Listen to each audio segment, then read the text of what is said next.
Bom, pessoal, temos aqui uma questão que envolve termodinâmica no Enem 2014. Um sistema de pistão contendo gás é mostrado na figura. Sobre a extremidade superior do êmbolo, que pode movimentar-se livremente sem atrito, encontra-se um objeto. Então aqui está a nossa entidade, né? Existe uma razão interessante para ele estar aqui. Daqui a pouquinho a gente comenta. Através de uma chapa de aquecimento, é possível fornecer calor ao gás e, com auxílio de um manômetro, medir a sua pressão. A partir de diferentes valores de calor fornecido, considerando o sistema como hermético, o objeto elevou-se em valores ΔH, como mostrado no gráfico. Então, aqui no eixo vertical, a gente tem o ΔH, né, que seria a variação de altura, como mencionou o enunciado. Foram estudadas separadamente quantidades equimolares.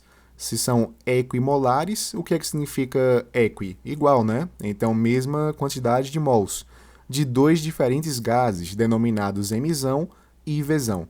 Então aqui a gente tem realmente o gráfico, ΔH pelo calor fornecido, a gente tem aqui o aparato mencionado pela questão, e aí tudo bem.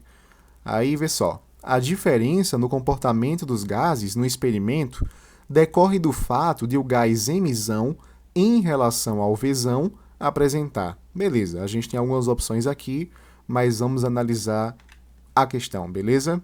Ó, vê o que acontece se a gente pegar um valor fixo aqui de calor fornecido. Digamos que a gente tem um valor X aqui, beleza? Então, se a gente analisar, ó, manter esse calor aqui constante, o que é que a gente percebe? Que o ΔH de emissão vai ser maior, né, em termos de valor, que o ΔH de Vzão, ok? Então, essa é a nossa primeira conclusão. Então, vou colocar aqui, primeiro passo, primeira conclusão, para valores de calor iguais, ou seja, Q emissão igual a Q Vzão, tem que ser a seguinte relação, né? O ΔH de emissão, ΔH emissão, é maior que o ΔH de Vzão. Legal. Essa primeira conclusão vai ajudar a gente bastante na análise da questão. O segundo passo, eu vou lembrar de uma equação bem famosa na termodinâmica, né? PV é igual a nRT. Por você, nunca rezei tanto. Tranquilo? E aí, vê que interessante. Aqui a gente tem pressão. E essa pressão, galera, ela é constante. E por que ela é constante? Galera, pressão é força sobre área. Quem é que está exercendo força sobre o êmbolo? É esse objeto. Que força é essa? É a força peso dele. E a área do êmbolo é constante. E a gente sabe que pressão é força sobre área. Então, seria peso sobre área. Então, esse P aqui é constante. Tranquilo? Outra coisa que é constante é esse número de mols, né? Para os dois gases, porque são equimolares, de acordo com a questão. Constante universal dos gases, o próprio nome fala que é constante, ok? A temperatura ela pode variar, porque a gente vai aquecer o negócio. E o volume também vai variar, porque lembra o que é volume? Volume é a área da base vezes a altura, né? Então, a área da base vezes a altura. Nesse caso, o nosso ΔH, ok?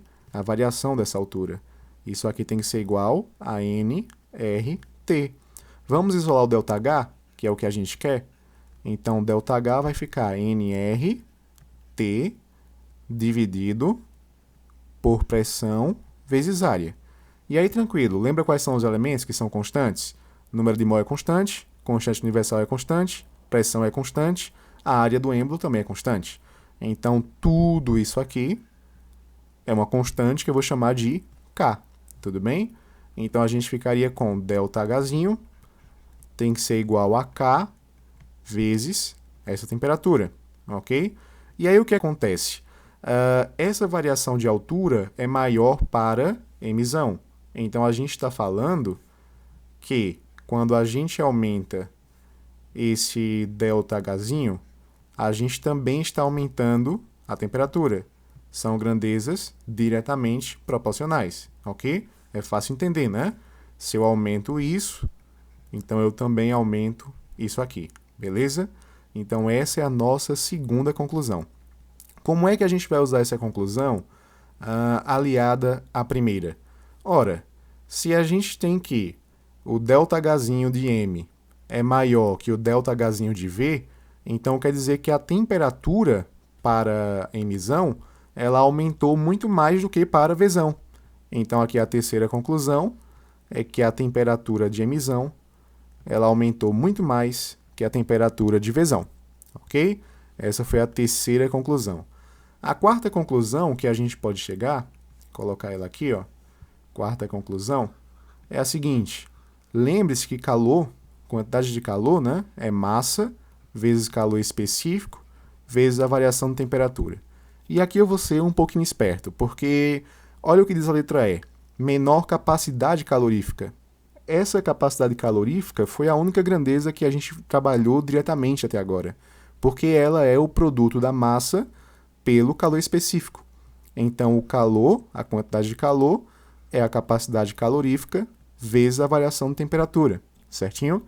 Outra coisa, esse Q, como é que ele varia na nossa análise? A verdade é que ele não varia, né? Porque a gente definiu aqui, ó, que a gente está pegando valores iguais. Então, esse valor é constante, tanto para emissão quanto para vesão, ok? E agora a gente sabe o quê? Que esse ΔT, né, essa variação de temperatura, ela é maior para a emissão, ok? Então, eu estou aumentando para a emissão essa grandeza. E o que é que acontece quando esse ΔT cresce? Esse Czão aqui cai. Pensa assim, bora colocar aqui do lado, bem rapidinho, revisão matemática. Q tem que ser igual a C vezes ΔT. Isso aqui é um valor constante, bora fingir que é 4. Se C for 2, então o ΔT também é 2, porque 2 vezes 2 é 4. Se isso aqui é constante, é sempre 4. Agora, digamos que a gente diminuiu o valor de C. A gente vai colocar 1. ΔT tem que ser quanto? Tem que ser 4, porque 4 vezes 1 é 4. Então, quando a gente diminui um, o outro aumentou. Belezinha? Então, se a gente aumenta a temperatura, se a temperatura é maior, né? Então, quer dizer que a gente tem uma baixa capacidade calorífica, que é justamente o que diz a letra E. M, em relação a V, possui uma menor capacidade calorífica. Beleza, pessoal? A letra A fala em pressão de vapor, mas não faz sentido, porque a gente viu que a transformação é isobárica, né? A gente tem uma pressão constante. E, além disso, a pressão de vapor estuda a relação entre gás e líquido da mesma substância, só que a gente só está trabalhando na fase gasosa, ok? A letra B fala em massa molecular. Mesmo que isso fosse verdade, a gente sabe que esse ΔHzinho, né, ele vai depender de outras relações intermoleculares, como o calor fornecido, como o trabalho que o gás realiza, como a variação de temperatura, como a própria capacidade calorífica que a gente discutiu durante a questão. A letra B a gente pode descartar. A letra C fala em compressibilidade. Galera, compressibilidade tem a ver com a aplicação de uma força externa, só que a gente viu que a pressão é a mesma, ok? A gente pode descartar aqui. E outra coisa, se a compressibilidade de emissão fosse maior, né? Então o ΔHzinho dele seria bem menor do que a gente viu no gráfico, né, em relação à vesão. Então a letra D fala menor a energia de ativação. Nem faz sentido a gente falar em energia, porque a gente definiu, uma das condições da análise é que o calor fosse o mesmo para as duas substâncias, ok? Então realmente sobra para a gente a letra E de ebola. Tranquilo, pessoal? Até a próxima!